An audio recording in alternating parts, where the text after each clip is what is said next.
गौ माता की नमः पार्वती पतये हर हर।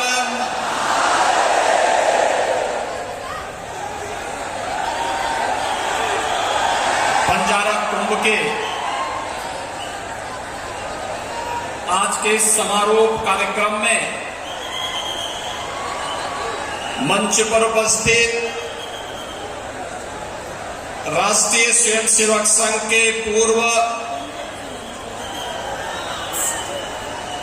सरकारवा सर्वेव भैयाजी जोशी जी, पूज्य संत बाबू महाराज जी,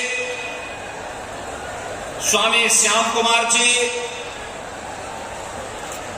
स्वामी जनार्दन हरि महाराज जी, स्वामी गोपाल चैतन्य महाराज जी, स्वामी गुलाब महाराज जी, मान्य राम सिंह महाराज जी, स्वामी यशवंत महाराज जी, इस संपूर्ण कार्यक्रम के रचनाकार, धर्म जागरण के अखिल भारतीय प्रमुख सम्मानीय श्री शरद राव डोले जी, महाराष्ट्र सरकार के पालक मंत्री श्री गुलाबराव पाटिल जी,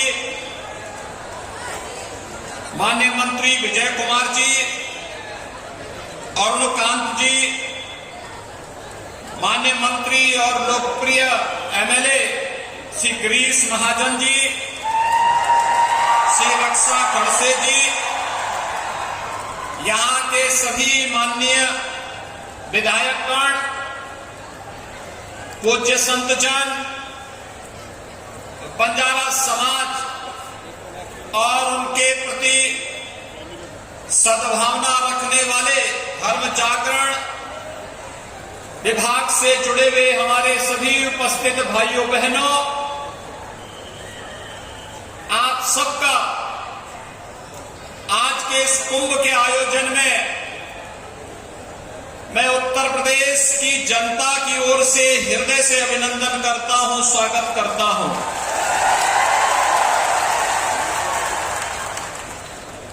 कुंभ का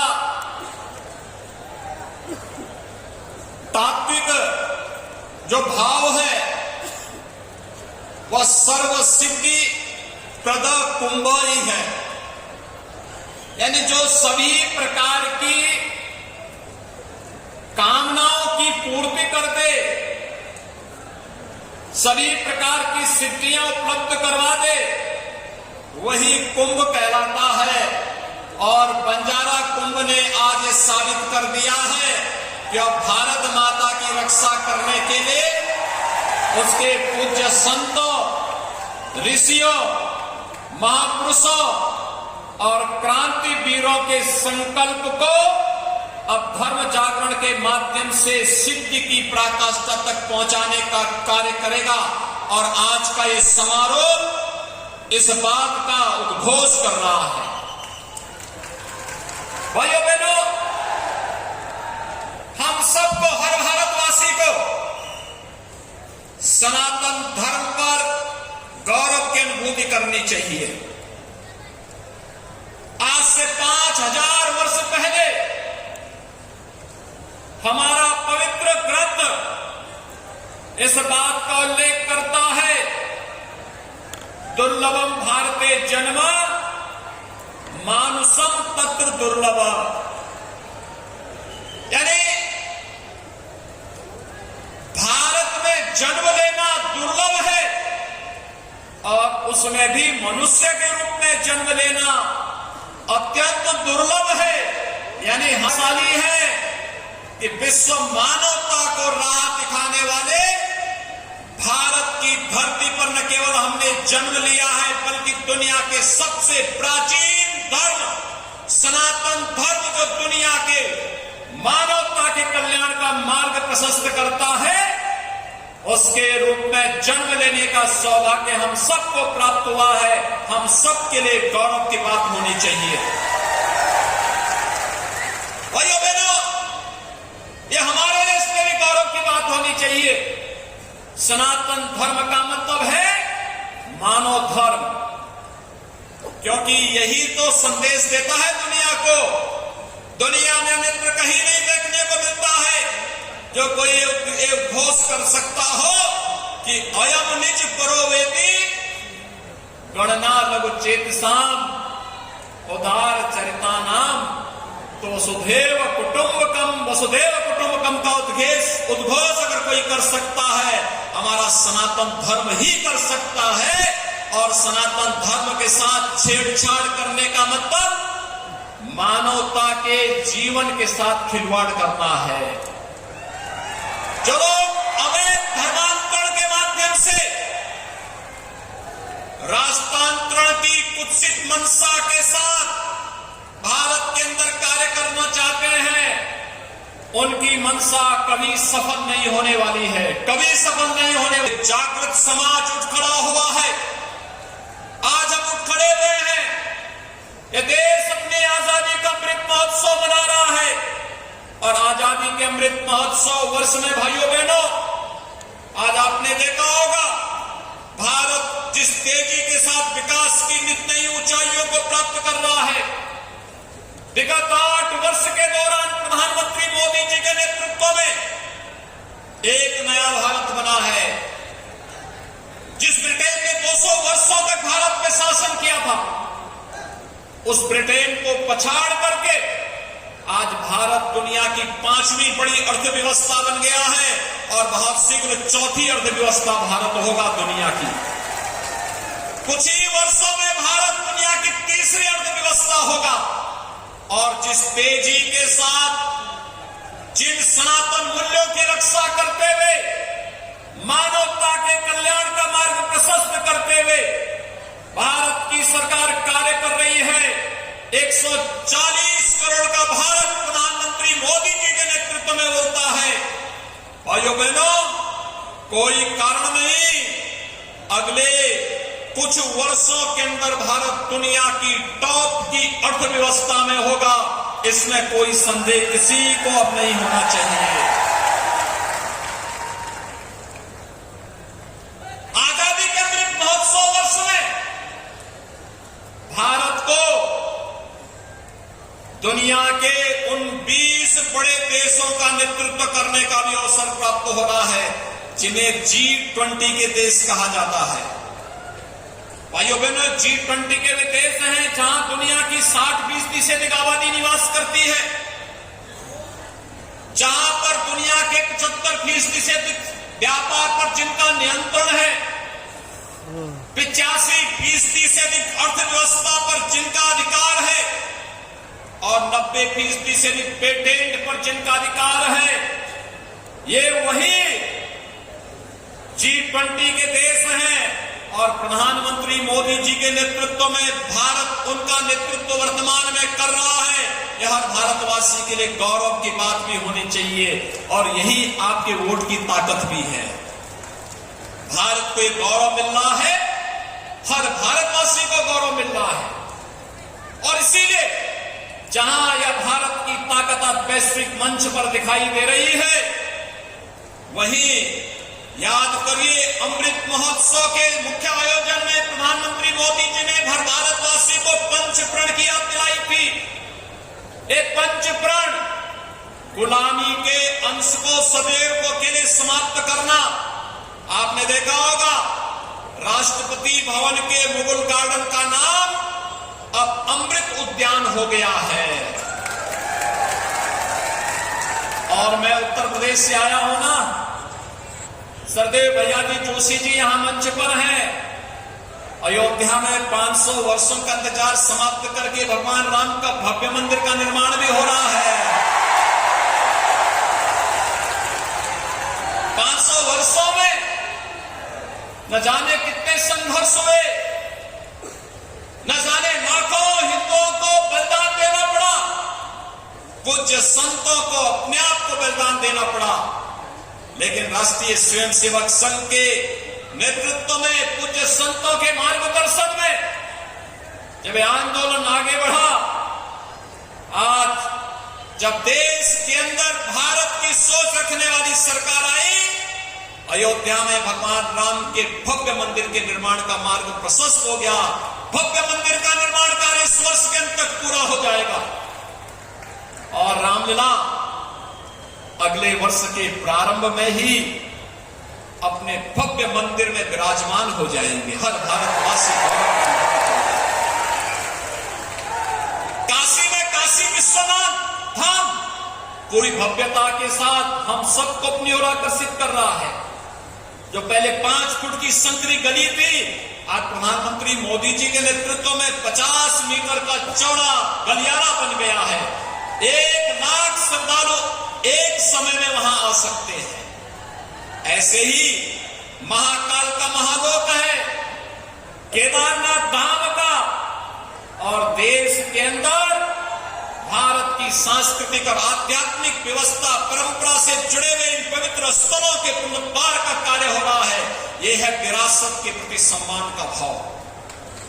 हमें गुलामी के अंशों को समाप्त करना है, लेकिन अपने विरासत पर गौरव की अनुभूति भी करना है।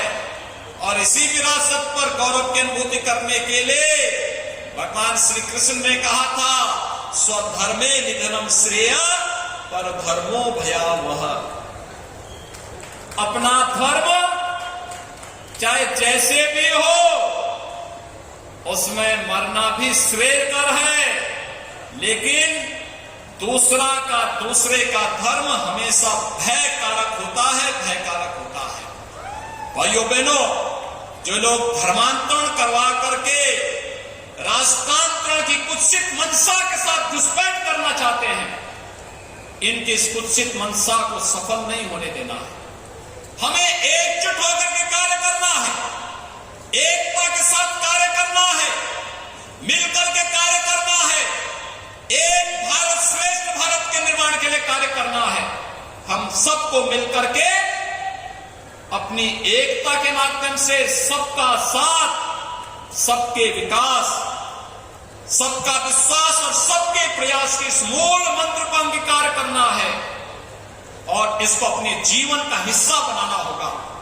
जब हम सब मिलकर के कार्य करेंगे, कोई जाति भेद नहीं, क्षेत्र और भाषा का कोई भेदभाव नहीं, किसी भी प्रकार का कोई अन्य भेदभाव नहीं, उत्तर से दक्षिण, पूरब से पश्चिम, पूरा भारत एक होगा और एक स्वर से बोलेगा तो दुनिया की कोई ताकत आपको आगे बढ़ने से रोक नहीं सकती है। दुनिया ने कोरोना कालखंड में भारत की इस ताकत का एहसास भी किया है और उसी ताकत का एहसास आज धर्म जागरण आप सबको करा रहा है।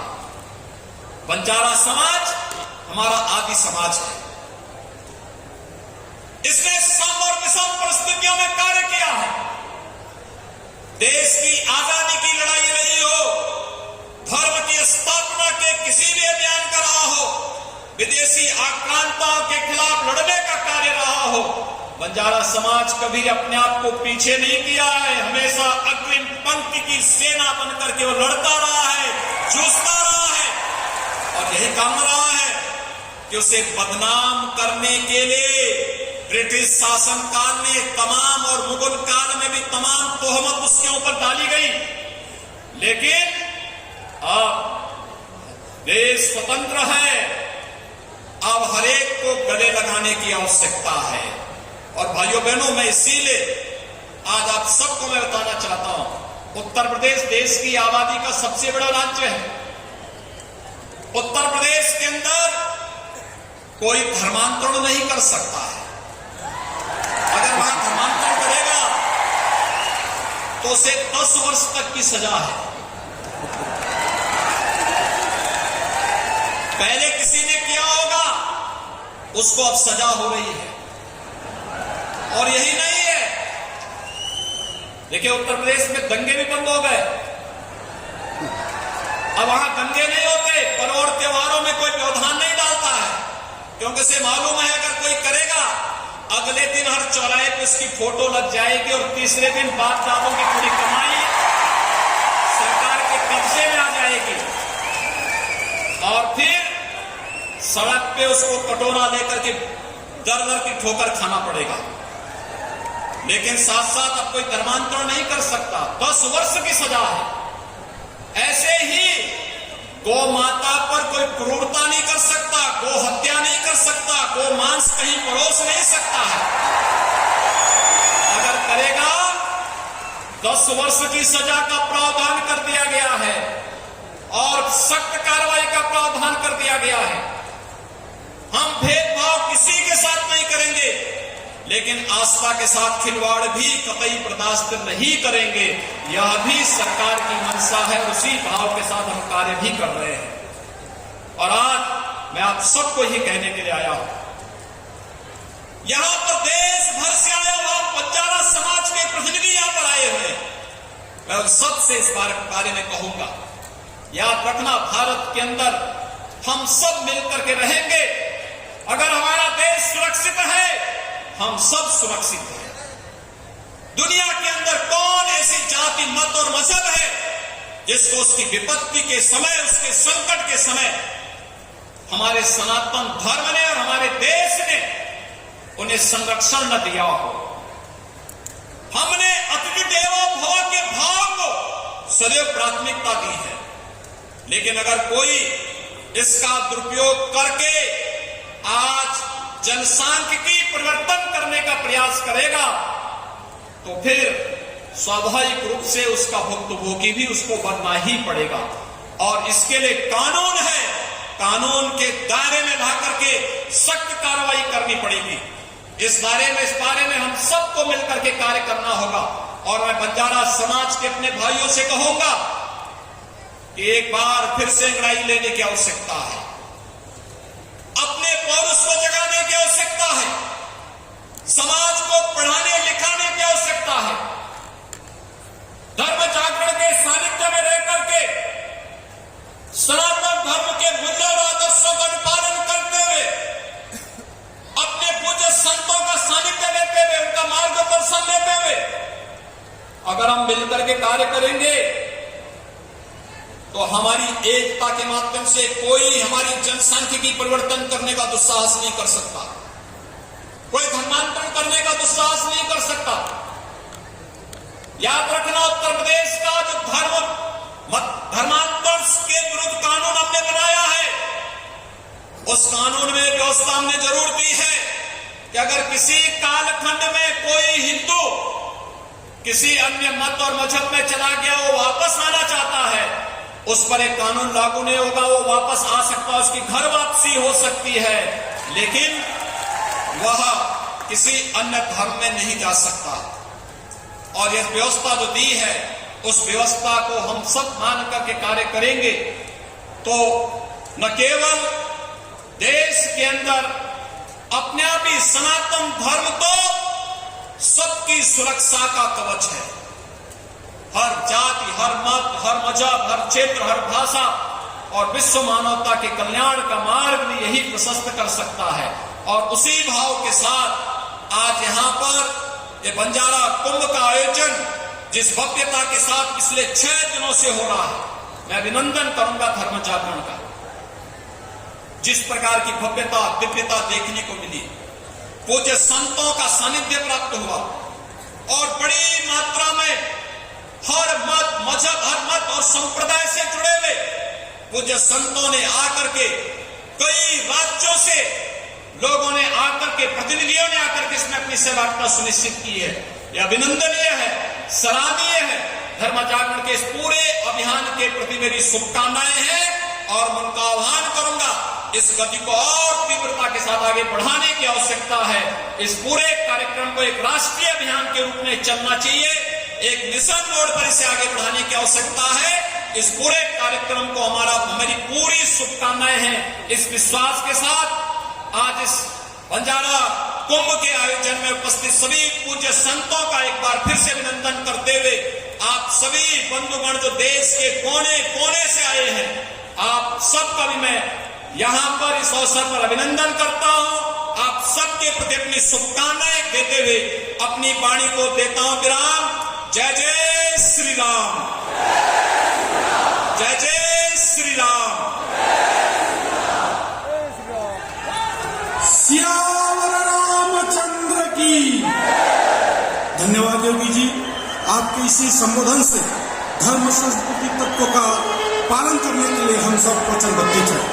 क्योंकि कहते हैं वीर प्रसूता वसुंधरा का गूंज उठा जो नारा है, कहो गर्व से हम हिंदू है, हिंदुस्तान हमारा है, हिंदुस्तान हमारा है। इसी संबोधन के माध्यम से अभी मैं यहाँ आमंत्रित करना चाहता हूँ आयोजन समिति के अध्यक्ष श्रद्धेय बाबू सिंह जी महाराज जी।